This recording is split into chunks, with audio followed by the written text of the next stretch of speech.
Although the process of loading and unloading cattle may seem very basic, it is still nonetheless an important aspect of your operation. Fort Collins, Colorado is home to Centennial Livestock Auction Company, owned and operated by Livestock Marketing Association's past president, Wayne Cruz. Let's talk briefly about the importance of the unloading and loading process of your cattle, some tips that you can offer. You know, it is really important that you talk to your consigners, to your people who bring the cattle in, and also the buyers that haul them out. Sometimes that might be the only time you get to talk to them and come in, and you try to leave a lasting impression with them on how you run your organization and the right things to do. And if you can't be there all the time, you need to get one of your better employees or someone that really fits the situation that can talk to those people and have them comfortable when they leave. What do you school your employees on relative to the fact that your loadout is oftentimes in close proximity to the public? It is very important to handle the livestock in a really professional manner, and if you do it right and take your time and work them easy, and it really doesn't make a difference if the public are there watching you all the time. It's the message you want to leave to those people. Here's how you handle the livestock, and this is how we do it. This brings up another point. It is important to make sure that the livestock are in good health and in good condition when they come off the truck or the trailer. If there's any doubt in your mind, you want to get your local veterinarian or your veterinarian on duty to kind of look those cattle over and make sure everything is right. If there's any doubt there's something wrong with them, just don't unload them. You be cautious. It is important to tell those transporters or the owners who bring in the livestock why you can't unload them if there's a problem with them. Many of the people working in livestock market facilities have lots of experience, but also we bring in new people from time to time as part-time labor or even full-time help. So we must be sure that these people are properly trained, that they're following the procedures that you have outlined for them so that cattle are handled safely, they're handled properly, and also it presents a good image for the livestock market.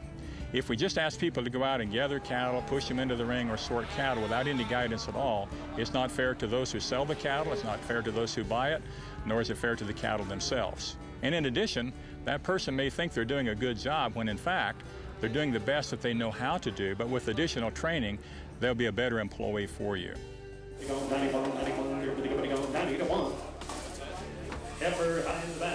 It's a busy day in Wyoming, especially here at the Torrington Livestock Markets, co-owned and operated by two brothers, Sean and Lex Madden, both world champion auctioneers themselves. They know about this business.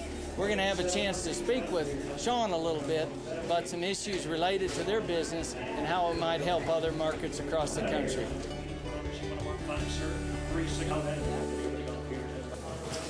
Sean, I appreciate you taking a break from the action to visit with us briefly. Something that's often overlooked in an operation such as this is the importance of proper unloading and loading of cattle and the protocol that goes with that. There's no question that we're when a customer brings these cattle to us, he's very concerned about his cattle. That's his paycheck, that's his favorite cow or whatever. If he's not there, his trucker may go home and tell the consignor how we handle that. Or when they're getting on a truck here after the sale to go to a feedlot, you know, that trucker needs to like the way we handle those cattle because they want them all to get there in good shape. Is there some discussion with your hands about trying to, literally trying to slow things down and reduce the stress on those cattle? Oh, there's no question. That's very key. We want to handle them easy.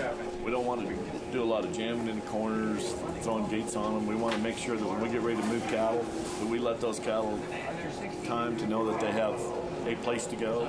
Again, we're putting pressure on them. Where's the release? They'll go to the release. They'll always go away from the pressure we put on them. Well, don't put undue pressure on them when it's not time. The timing has to be right.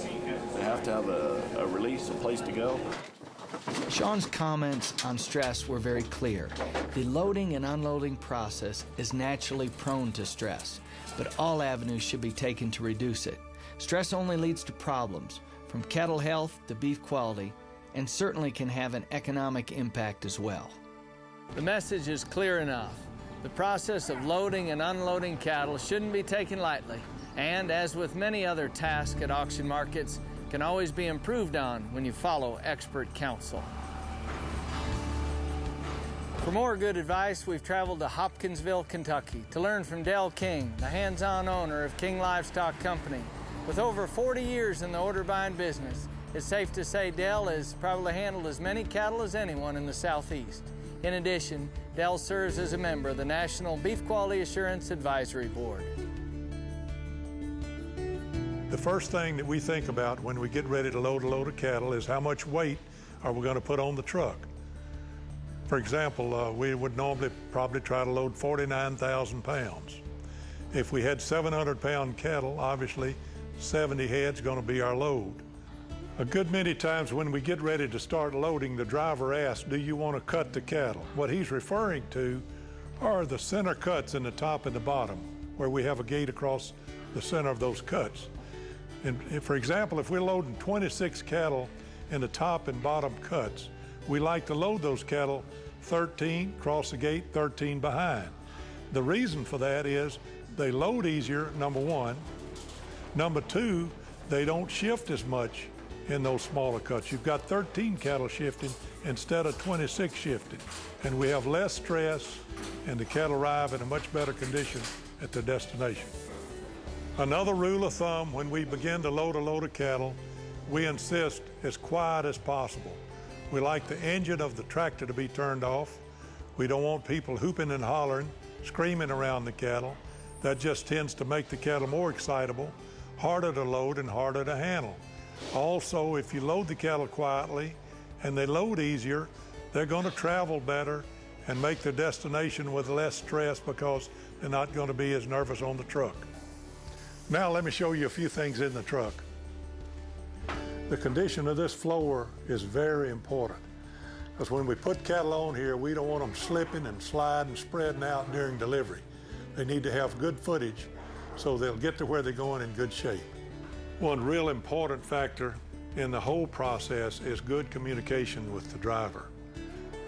He needs to know what you expect. He needs to be encouraged to handle the cattle in a way that you and your customer want them handled and get the cattle delivered in a timely manner. Communication is ultra important. Now let's load this truck.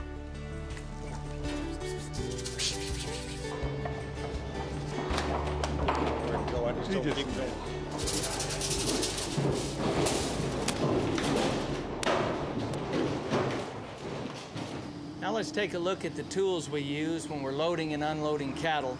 We've asked Mark and Jennifer Houston, who own and operate the East Tennessee Livestock Center in Sweetwater, to offer some sage advice about persuaders. Where do these tools fit in your operation? Todd, we use the rattle paddles exclusively here at operation. All our employees use them all throughout the barn. We found it to be the best tool that we have to move cattle through our facilities with a less amount of stress on the animals. And this thing stays in the office with me. Extreme situations mainly, but that's the only time it's used. We've used a few other tools, but we like the paddle the very best, the flags, the poles, but we find the paddle works best for us. Flags work fine. I've used these before. I prefer the paddles because of the noise it makes. You can put the paddle in front of the animal's flight zone, not even rattle it, and it'll turn. Lots of farmers, producers come in, they've got a stick when they bring their cattle, and they want to punch them and beat on them. It doesn't matter how hard you hit one, it's not going to help you. It's not going to do anything but bruise the animal.